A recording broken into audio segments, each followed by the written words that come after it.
What's going on, Mickey?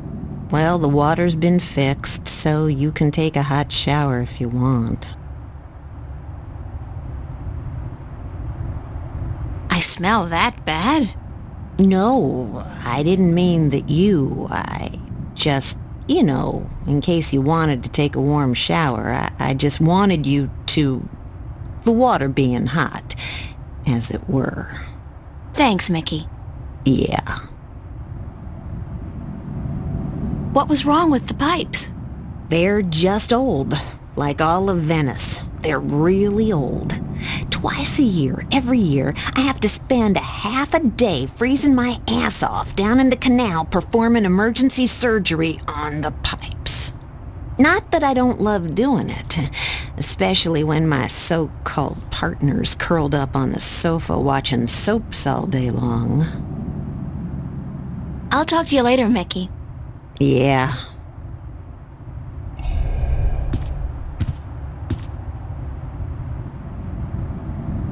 Have you been sitting here all day? Pretty much, darling. I feel like a vegetable. How was your day then? It was good. Did you get any work done? You know what? I think I did. Surprised the hell out of me, that's for sure. That's wonderful, darling.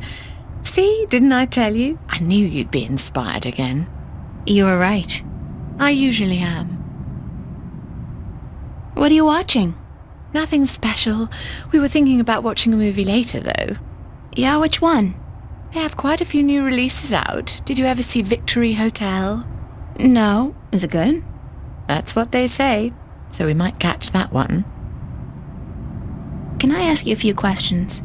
Why, certainly, darling. About what? Where did you find my ring? Under the sofa, darling. It must have slipped off your finger while you were watching a movie or something. That's strange, because I've been keeping it in a box in my room. I rarely ever wear it, and I've never carried it around in my pocket. What do you think of Cortez? I'm not sure what you mean, darling. Do you think he's a little creepy?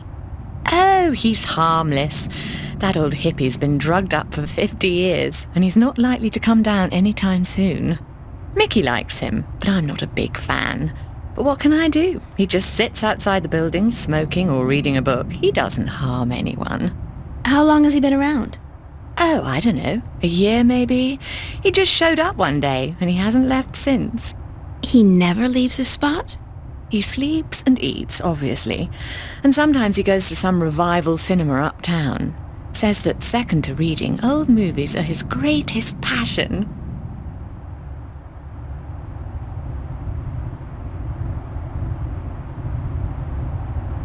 Tell me a little bit about yourself, Fiona. Me? Why? It's not much to say, darling.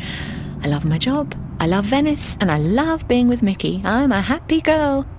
Sure, sometimes I wish I could go back to England to see my family, but that's water under the bridge, so to speak. I'm very happy with myself and my life here in Newport.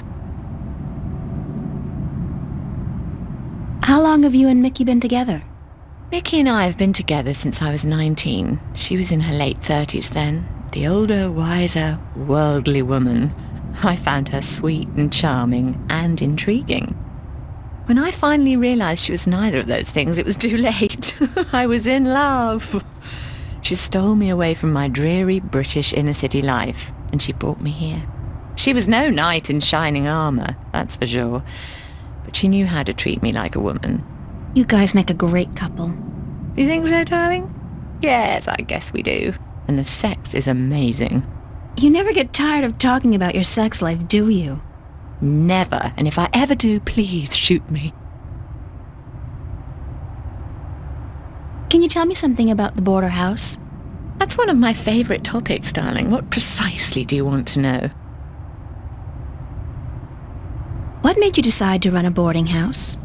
That's a long story. One of the reasons Mickey and I got together was that we shared a passion for the classic English country inns. You know, quaint, weathered buildings, funny old ladies, and oddly suggestive names like the Lazy Cock. So why come here to the big city? To America? We wanted to create a place with a similar atmosphere and hospitality here in Newport. Like a safe house for people like you and I to call home, if only for a short while.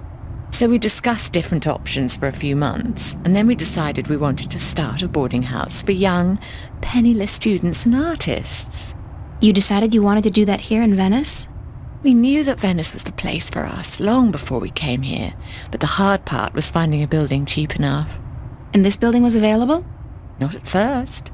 Like most of the buildings in Venice, this one used to be a factory, but when we first looked at it, a local company was planning to turn it into a bar and nightclub.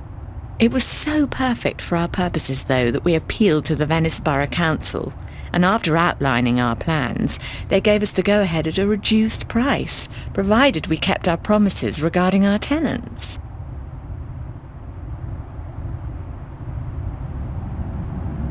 What inspired the name Border House? That came quite naturally when we saw the place. It's on the border between two worlds, isn't it? Between Venice and the city itself. And at the same time, I also believe we're on the border between two more abstract worlds. Between art and spirit on the one hand, and science and technology on the other. That's very poetic, Fiona. Yes, I've practiced. I may be an inner-city girl, but I can philosophize and bullshit with the best of them. Do you and Mickey own the place together? We own it together, yes, and we've shared the responsibilities between us. Mickey takes care of the maintenance of the building, and I busy myself with the administrative tasks. I also take care of the day-to-day management of our tenants, like deciding whether or not to let someone rent a room. And, of course, the unpleasant business of booting someone out. I thought you enjoyed that part. Yes, all right. In some cases I do, but not always. It can get quite messy. Thanks for the information. I'm glad I could help you out, darling.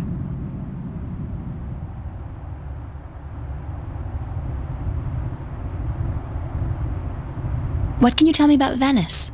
I don't really know much about the history of Venice. You should really ask someone with an interest in local affairs. What I do know is that this whole neighborhood used to be an industrial area, and that about 100 years ago they converted most of the buildings into residences for students and the homeless. And it's a nice place to live, certainly. Friendly people, liberal attitudes, great clothing stores, quite perfect, aside from that dreadful stench from the canals in the summertime. What's the story behind my apartment? Your apartment? It's more a room than anything else. Not much more than a large closet, really. It's not that small. It's one of our smallest rooms, but it's cheap and it's on a nice floor. I hope you're happy there. I like it. It's convenient. And it's got, an interesting view. That's nice to hear, darling.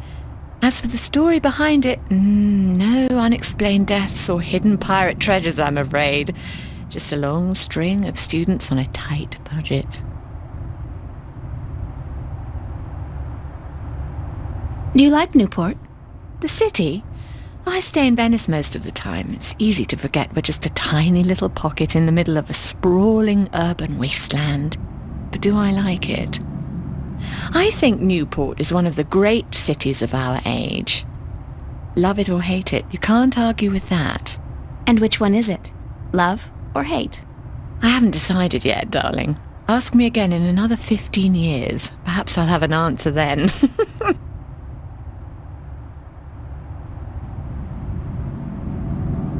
Thanks for your help, Fiona. You're welcome, darling. Why don't you sit down and watch a movie with us, April?